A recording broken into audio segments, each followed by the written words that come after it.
An invasive species is a species or organism which is found in a country or an area where it's not originally from. So for example, the harlequin ladybird that we find in some areas of the UK is native to Asia and not to here, but it was brought across by humans to help control aphids on crops.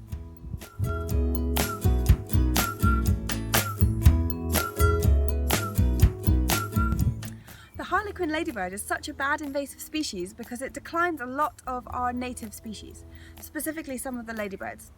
It also declines some pollinators, so for example hoverflies, because it eats the food that the younger hoverflies require in their diet.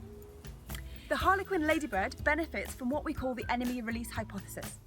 This means that the natural enemies, so the parasites and predators of ladybirds, don't affect the harlequin as much as they do for the native species because it's an invasive species. Therefore, this wasp that we are trying to look at also doesn't affect the harlequin as much as it does for the native species, and this is one of the reasons that the Ladybird Challenge is so important.